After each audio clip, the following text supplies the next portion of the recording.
दोस्तों, मनुष्य का जीवन जो है ना, भगवान के प्रति समर्पित होना चाहिए। भगवान ही साथ देते हैं तभी आदमी आगे बढ़ता है दोस्तों। और भगवान पर हमेशा अपना मन लगाए रखिए, क्योंकि भगवान का अगर आप आराधना करते रहोगे, मन लगाए रहोगे, बहुत ही अच्छे ढंग से जिंदगी कटेगी। और ये शरीर तो प्रारब्ध भोगने के लिए है दोस्त। मन तो भगवान पर लगाओ। इसीलिए दोस्त, जीवन में कभी भी जो आज ये सच है दुनिया में कि जो प्रारब्ध का भोग है किसी के भी नहीं टलते। जो आपने कर्म किया है गलत, उसका भोग आपको टलता नहीं। प्रारब्ध का संबंध देह तक ही होता है, और मन से नहीं होता, वो देह तक होता है। देह को प्रारब्ध से सुख और दुख मिलता है दोस्तों। सुख और दुख जो मिलता है देह का, प्रारब्ध से ही मिलता है। दुनिया में कोई दुख नहीं चाहता, किंतु दुख आता ही है। सुख का भी वैसा हालत है, दुख आता ही है। सुख का भी वैसा हालत है, सुख आता ही है। प्रारब्ध मतलब दोस्त, कर्मों का फल। अपने कर्मों का फल भोगना पड़ता है हमारा। इस शरीर हम कर्म करती, कौन शरीर करती है? शरीर कर्मों का फल हमको मिलता है। अच्छा कर्म करेंगे अच्छा फल मिलेगा, बुरा कर्म करेंगे बुरा फल मिलेगा। लेकिन एक अपने कर्मों का फल है। शरीर प्रारब्ध करता है, खाली कर्म करता है, उसका अधिकार है।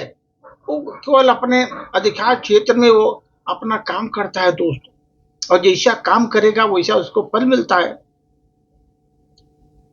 सुख के दिनों में तो आदमी कुछ नहीं लगता। सुख के दिन में तो आदमी बहुत प्रसन्नचित्त रहता है, कुछ नहीं लगता, आराम से दिन कट रहा है। लेकिन जब दुख का समय आता है दोस्त, वो दुख का समय आने पर भगवान की इतनी सेवा करता है कि मैं सतपुरुष का शिष्य हूं, ऐसा सोचता है। सतपुरुष का शिष्य हूं, ऐसा सोचता है। भगवान की का है जो है दुख पड़ने पर ऐसा भगवान का सेवा करता है, क्योंकि भुगतना पड़ता है उसको। जब भुगतना पड़ता है उस समय भगवान को बहुत याद करता है।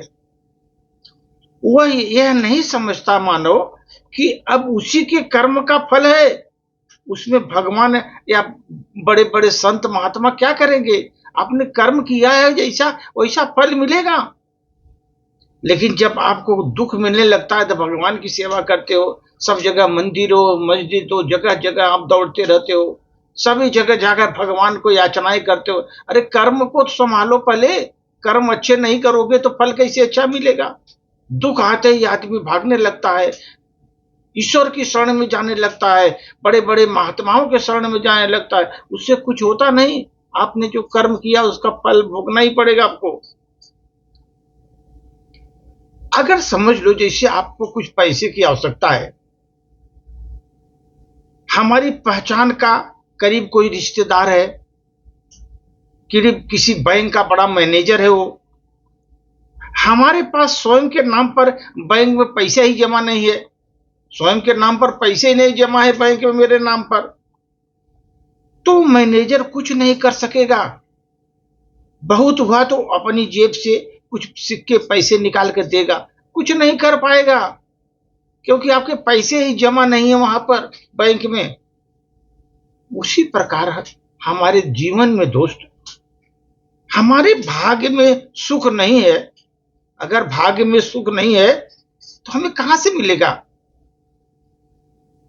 बहुत हुआ कोई संत के पास गए, महात्मा के पास गए, आवश्यकता अनुसार उसने हमारा दुख स्वयं भोग कर हमारा बोझ हल्का कर देगा, थोड़ा सा हल्का कर देगा थोड़ा बोझ, लेकिन भोगना तो हमें पड़ेगा।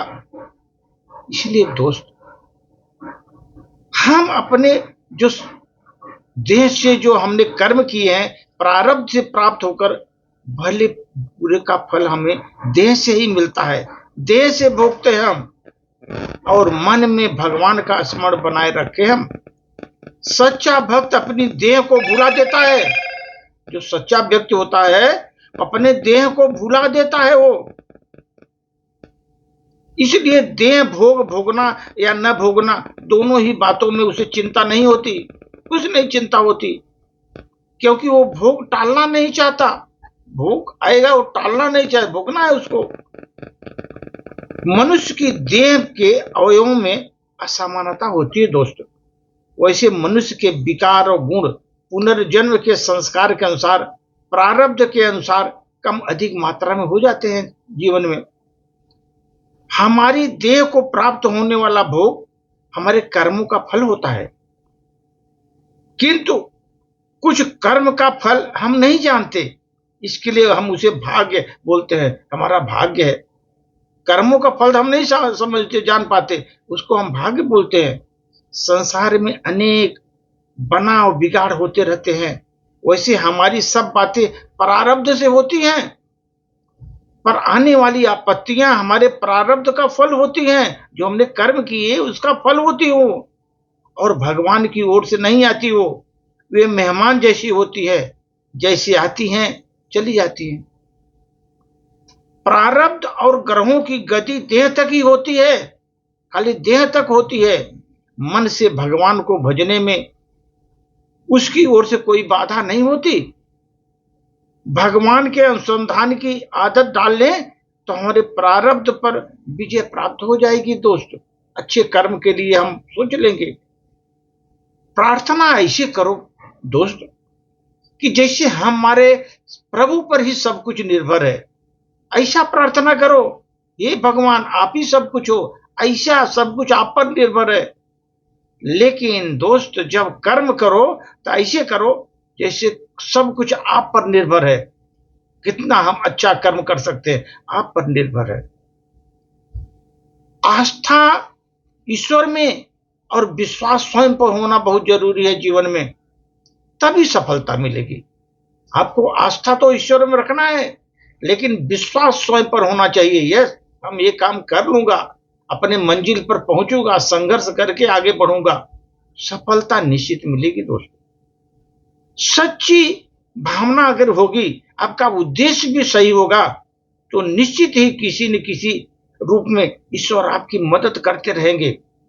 ईश्वर आपकी मदद करते रहेंगे और जरूर करेंगे, क्योंकि आपकी भावना सच्ची है, उद्देश्य सच्चा है। निश्चित ही भगवान आपकी सहायता करते हैं दोस्तों। धन्यवाद।